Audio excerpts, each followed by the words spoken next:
Hey everyone, so I figured I would do one more video before I go to bed. Um, Now I know I already did New Kids on the Block bio thing.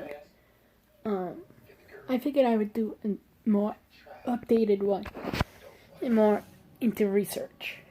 Even though I know a lot about the group, I might as well do one that's more informative for people who are looking into New Kids for the first time.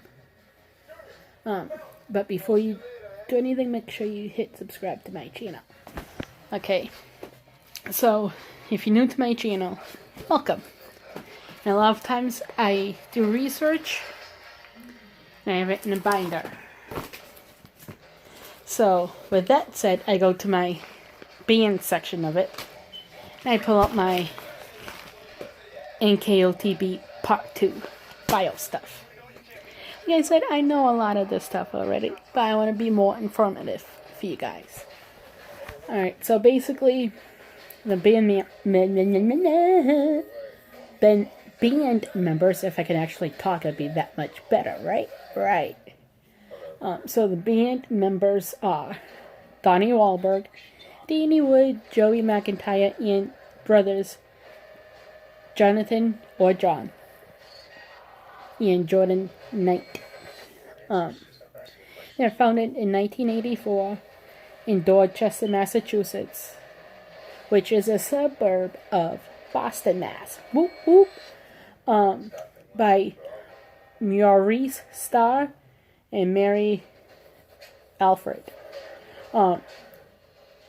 Maurice Starr and Mary were the two that put New Edition together, which I'm going to be probably doing a video on later on when I get the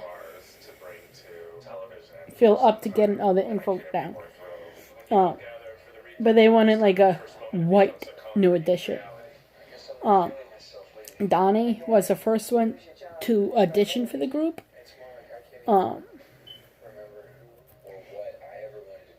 He immediately... Mary were impressed with Donnie's rapping skills, dancing abilities, and showmanship. Which, if you ever seen the group live, you know Donnie. You know, I love all the five guys together equally. Danny more than anyone else, but Donnie has that look at me, look at me, look at me, look at me, look at me in some parts. Okay. But, anyway, Donnie assisted with getting the members to join it. Among them were his younger brother, Mark, which Mark wasn't really into the group that long. He left before the group hit it big, if you will. And his best friend, Danny Wood. And Danny and Donnie were schoolmates. They've known each other since like the first grade. And then they went to school with the Knight brothers, and this is when busing became popular in Boston. And that's how Donnie and Danny knew Jordan, and they convinced Jordan to join the group. Jordan's a high falsetto voice of the group. He does a lot of the leads of their songs. And his brother Jonathan, John Boy, also got into the group. Well, the group, like I said, the group was taking place, Mark left because he didn't want to be that guy. And he was replaced by their other friend, Jamie Kelly. But then he later left. They were looking how Joey got into the picture. Was that they were looking for a Michael Jackson-esque guy to fill Jamie's spot. And comes this little 12-year-old boy, Joey, to audition, and he got the gig. And at first, he was initially shunned, resented by the other four groups because Joey took place of Jamie's spot. I'm going to touch on some of their albums in a little bit. They rehearsed basically every day after school, on weekends. They eventually got the name Nynck, N-Y-N-C-K, in a record deal up at Columbia Records. So the record company insisted, what kind of group is called Nynck? That doesn't sound right to my ears. So they settled on their first album. They have this this rap called New Kids on the Block. So that stuck, and that song was written and produced by Donnie. 1986. That was the first year that Columbia released their solo album called New Kids on the Block. It was written and produced by Maurice, and it was all pop bubblegum feel to it. And if you listen to it, yeah, it's definitely bubblegum, if you will. So after, basically, that album was a flop, if you will. So they headed back to the studio to record their second album for most of 87 and 88 recording it. Unlike their first album, their second album, the group didn't go all bubblegum feel. They had more input, like the look, direction, and the song material for it. Donnie, Danny, and Jordan they received associate producer credit on the final cut. And now this is the Hangin' Tough album. The one that, like, if you will, hit it off.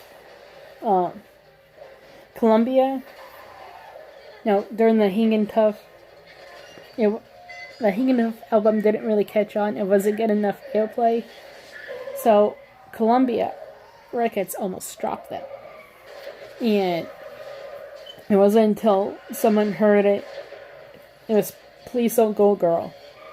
It wasn't until someone down in Florida heard it, and Columbia said, okay, we're gonna keep them because it's getting more and more airplay. The group began their national television appearances, like Showtime at the Apollo and Soul Train.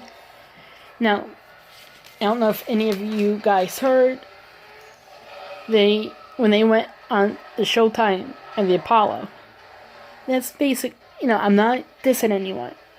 That's primarily the stage for like black performers. So when these 5 white guys from Boston came on the stage, everyone sat down in their seats, whatever, they're gonna suck. Turns out they didn't. They started singing, performing, like, holy shit, excuse my language, but holy shit, they're good. Excuse me. So, anyway, they landed an opening act for fellow teen pop act Tiffany on her U.S. leg tour. On her U.S. leg part of her concert tour. The group had originally, they were scheduled to be on her next tour, the opening act. But with a surge of popularity and airplay, the roles switched. So she was opening for them. But they were technically co-headliners. And I think it's funny that was like in 88-ish.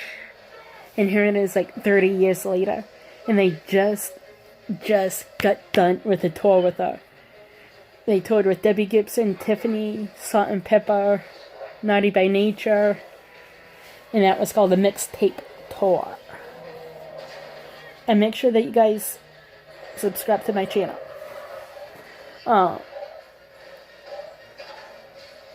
So, with the success of the Hangin' Tough album, they re-released their first album.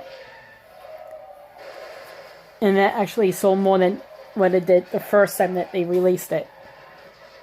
On April 24th, which I actually know this, April 24th, 1989, Massachusetts declared that New Kids on the Block Day.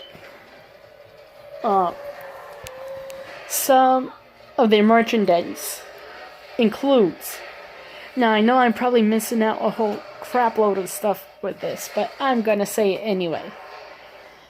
Lunch boxes, buttons, t-shirts, sleeping bags, comic books, 6-inch dolls, 12-inch dolls, Saturday morning cartoons, trading cards, sheets, towels, fanny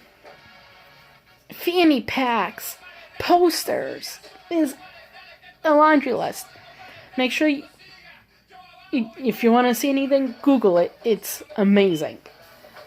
And how much stuff that they actually sold. In 1991, Forbes, the magazine Forbes, they topped the highest paid entertainers, beating out acts like Michael Jackson, Madonna, Prince, Bill Cosby. Anyone who was around in 1991, they beat them.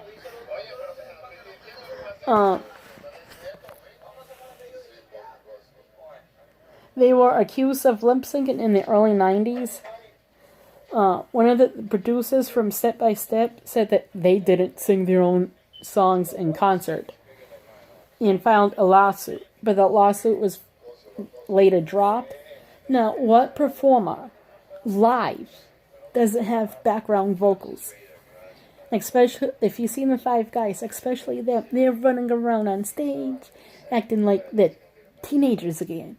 So what group doesn't have background tracking? I'm sorry, but sometimes you need to use it. In 1994, that's when the boy band pop bubblegum started to phase out, and like all the rap, grunge feeling came out.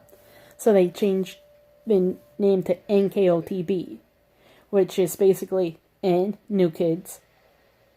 Yeah, you get each letter. NKOTB stands for New Kids on the Block. If you aren't that smart. I'm not saying anyone's smart. Well, in 1994 as well, they were touring for Face of Music album. They were touring much smaller venues like clubs and theaters, and like the stadiums and the arenas that they were selling out previously. Jonathan was the first one to leave the group due to the panic attacks and anxiety. They did a press conference saying that he fell off a horse and hurt his back. No, he had to leave because the anxiety and the pressures of performing were physically taking a toll on him. And then shortly thereafter, the four of the guys called it quits. Which, in my mind, they were on vacation till 2008. They were on their break. There were multiple attempts for them to get back together, but that never did. You know, the right moment never clicked.